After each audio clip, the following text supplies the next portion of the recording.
Palavra da Verdade, com Hernandes Dias Lopes. Nós estamos acolhendo com muito carinho as irmãs, mães de oração, mulheres que têm se colocado na brecha em favor de seus filhos, filhos do coração, e têm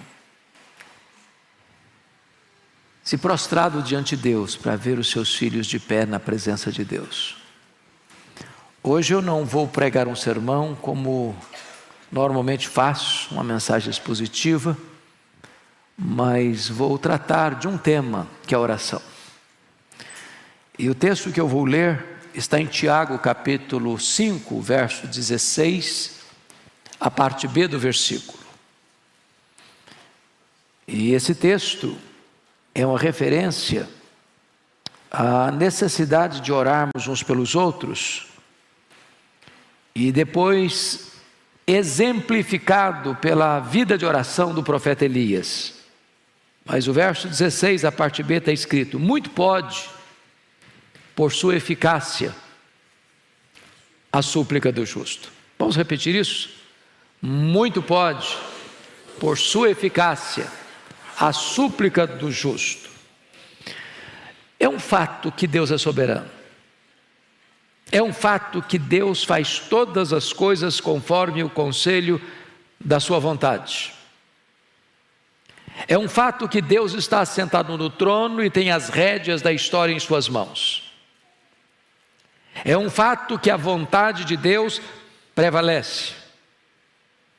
Entretanto, Deus, na sua soberania, decidiu agir através da oração do seu povo. Há pessoas que dizem: não, oração não muda nada. Não é o que eu vejo na Bíblia. Deus muda circunstâncias através da oração. Deus transforma pessoas através da oração. Deus cura enfermos através da oração. Deus restaura filhos e filhas através da resposta à oração. Deus visita a sua igreja e fortalece a sua igreja em resposta à oração. Deus traz avivamento às nações em resposta à oração. Deus age por meio da oração. A oração não é para gente forte. A oração é para gente fraca. Nós não oramos porque somos fortes, nós oramos porque de fato temos consciência da nossa fraqueza. Mas a oração é a força mais extraordinária que age na terra, porque a oração une a fraqueza humana à onipotência divina. A oração conecta o altar da terra com o trono do céu. Quando o incenso do altar da oração sobe, retorna do trono para a terra, em termos das intervenções soberanas de Deus na história. É verdadeiro a frase: quando a igreja ora, o céu se move, a terra treme, e coisas extraordinárias acontecem na história. Então eu lhe faço uma pergunta nesta noite: você de fato crê que Deus age por meio da oração? É preciso dizer, não é a oração que é poderosa. Poderoso é o Deus que responde à oração. Mas você crê nisso? Me lembro certa feita que escutava uma palestra, e o palestrante, depois de discursar de forma profunda e até bela sobre muitos pontos da doutrinária cristã, colocou no seu esboço resto, no final do seu esboço, e disse que a oração é resto. Será que os patriarcas pensaram assim? Será que os profetas pensaram assim? Será que os apóstolos pensaram assim? Será que os pais da igreja pensaram assim? Será que os reformadores, os avivalistas, os missionários pensaram assim? E quando eu abro as Escrituras, eu vejo Abraão orando, e Deus livrando o seu sobrinho Ló da condenação de Sodoma e Gomorra em resposta à oração de Abraão. Quando eu abro a Bíblia, eu vejo Isaac orando, e Deus curando a sua mulher Rebeca da esterilidade. Quando eu abro a Bíblia, eu vejo Jacó orando com lágrimas, pedindo misericórdia, e Deus mudando a história dele, salvando a vida dele aos 97 anos no Val de Jaboque. Quando eu abro a Bíblia, eu vejo Moisés se colocando na brecha diante de Deus em favor de Israel, porque Deus estava para destruir aquela nação e começar um outro povo, e Moisés se coloca na brecha: meu Deus, perdoa este povo, Senhor, ou então não quero ter meu nome escrito no teu livro.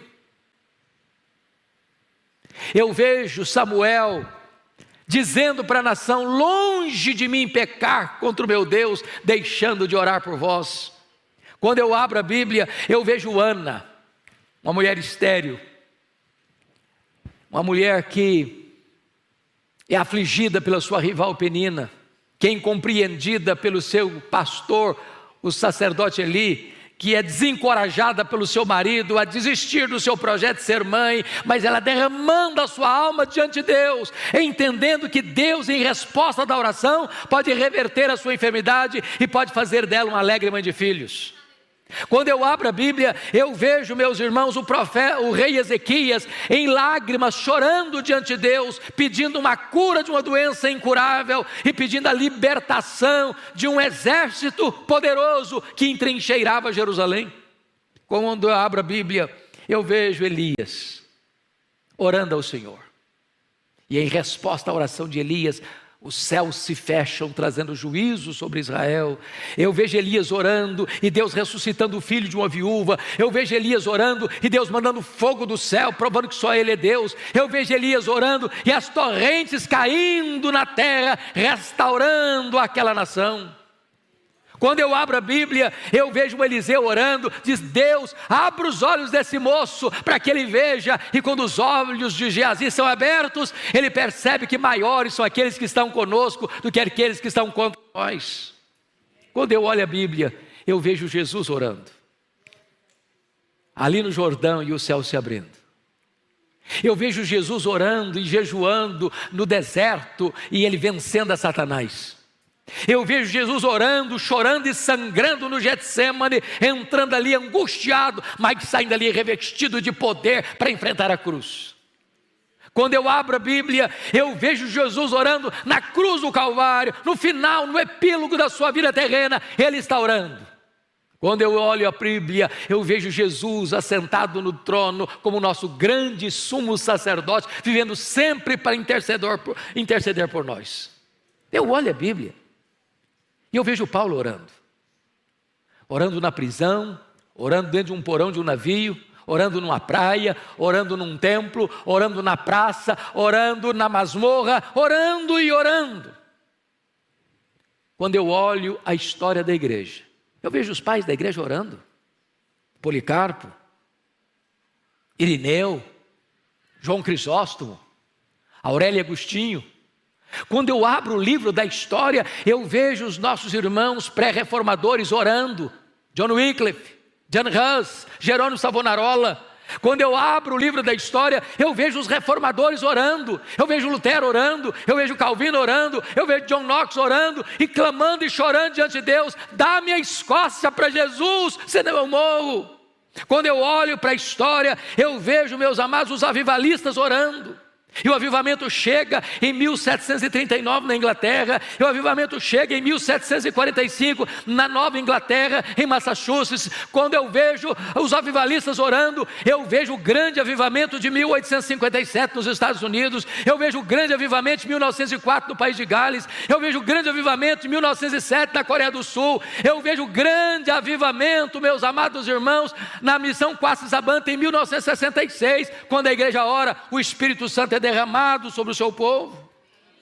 Quando eu abro o livro da história, eu vejo os missionários orando: William Carey, Hudson Taylor, eu vejo David Brainerd, Eu vejo Carlos Studd, eu vejo John Hyde orando, e orando, e orando. Quando eu olho para a história, eu vejo que os crentes que impactaram o mundo foram homens e mulheres de oração. E eu gostaria que hoje você pudesse parar, pensar um pouco comigo. Por que nós precisamos de orar hoje? Porque este avivamento que nós tanto desejamos na nossa vida, dentro da nossa casa, atingindo os nossos filhos, reverberando para a igreja, impactando a sociedade, transformando a tessitura da nação, vem em resposta da oração. Não foi assim no Pentecostes? Quando o Senhor Jesus Cristo se dirigiu aos seus discípulos dizendo: permanecei na cidade até que do alto sejais revestidos de poder. E eles entenderam que esse permanecer não era um permanecer calados ou acomodados ou omissos ou acovardados, porque diz a Escritura lá em Atos 1,14 que todos retornaram para o cenáculo e todos perseveraram unânimes em oração e fizeram isso durante 10 dias ininterruptamente, quando de repente, num domingo, às 9 horas da manhã, os céus se fenderam, o Espírito Santo foi derramado, um vento impetuoso entrou naquela casa, línguas como de fogo pousando uma sobre cada um deles, e todos ficaram cheios do Espírito Santo e passaram a falar em outras línguas as grandezas de Deus. Eu vejo, meus amados irmãos, que a oração é a base do avivamento. Está escrito lá em 2 Crônicas 7,14: se o meu povo, que se chama pelo meu nome, se humilhar e orar e me buscar e se converter dos seus maus caminhos, então eu ouvirei dos céus, perdoarei os seus pecados e sararei a sua terra. Eu encontro na Escritura lá em Isaías 44,3 que Deus vai derramar água sobre o sedento e derramar torrentes sobre a terra seca. Deus quer um povo que tenha sede dele, que tenha fome dele, que o anseie mais do que as riquezas deste mundo. E então, quando a terra estiver seca e quando o povo estiver sedento, Deus manda água sobre o sedento, Deus manda torrentes sobre a terra seca. Eu fico olhando a história, e vocês muito conhecem a história de Charles Haddon Spurgeon, um príncipe dos pregadores do século XIX, um homem que enfrenta o liberalismo teológico que estava devastando a igreja, que permaneceu firme, fiel, pregando o evangelho com grande graça e poder na cidade de Londres, recebendo milhares e milhares de pessoas todos os domingos para ouvir o evangelho. E alguém um dia perguntou ao Spurgeon qual o segredo do crescimento desta igreja e do impacto que esta igreja tem em Londres, na Inglaterra e no mundo. E ele respondeu: é que esta igreja tem uma usina de poder. E perguntaram: o que significa isso, uma usina de poder? Ele respondeu: esta igreja tem uma reunião de oração toda segunda-feira, onde centenas, onde milhares de pessoas vêm para buscar a face de Deus. E tem mais, no baixo do púlpito, onde estava o púlpito, havia uma sala, e ali tinham os irmãos que enquanto ele pregava, os irmãos oravam, e quando ele sentia que precisava mais de poder, ele batia o pé no assoalho, e isso soava lá embaixo, e eles fortaleciam ainda mais o clamor aos céus, e desta maneira ele entendia que não há poder na palavra, a não ser que haja um povo comprometido com oração, porque não há púlpito com poder, com bancos vazios de oração. Amados irmãos, eu olho para a história e vejo o que aconteceu nos Estados Unidos em 1857. Acho que vocês bem sabem da história do colapso financeiro que atingiu a América no ano de 1850. Naquela época, os bancos faliram, as estradas de ferro que transportavam seus produtos por país afora entraram em colapso.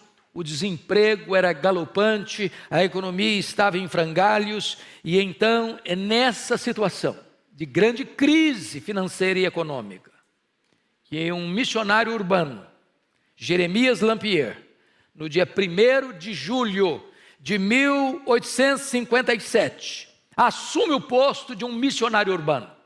E então ele escreve um folheto, e ele distribui esse folheto em Nova York.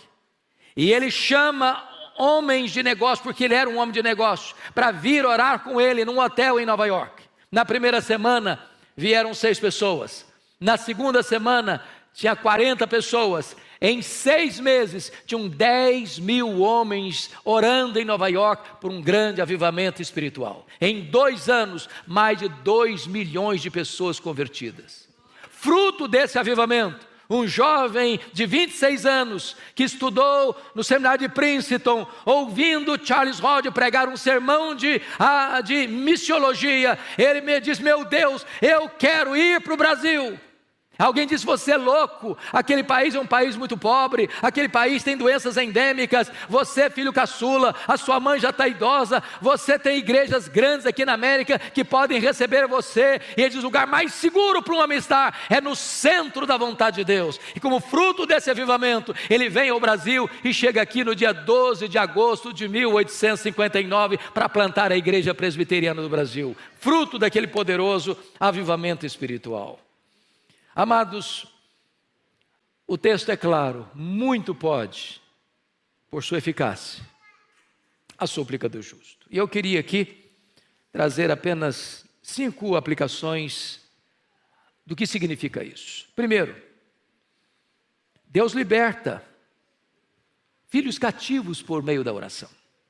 Nós estamos aqui porque mães têm se levantado para colocar diante de Deus os seus filhos.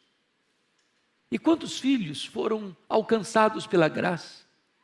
Porque mães estiveram na brecha, sem duvidar, com perseverança, como aquela mãe cananeia, cuja filha estava endemoniada.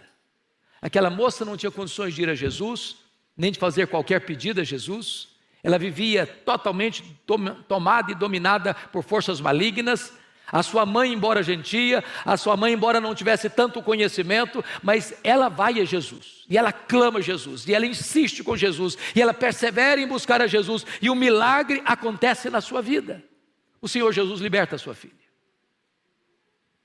Eu fico olhando a história, por exemplo, de Mônica, que orou por Agostinho 30 anos. 30 anos, era um homem culto, ele era um professor de oratória, mas era um homem devasso, e ela orou, e ela chorou, e ela orou, e ela chorou, até que o seu filho se converteu ao Senhor Jesus Cristo. E mais tarde o Ambrósio foi a dizer: um filho de tantas lágrimas não poderia se perder. Deus age e liberta e salva por meio da oração.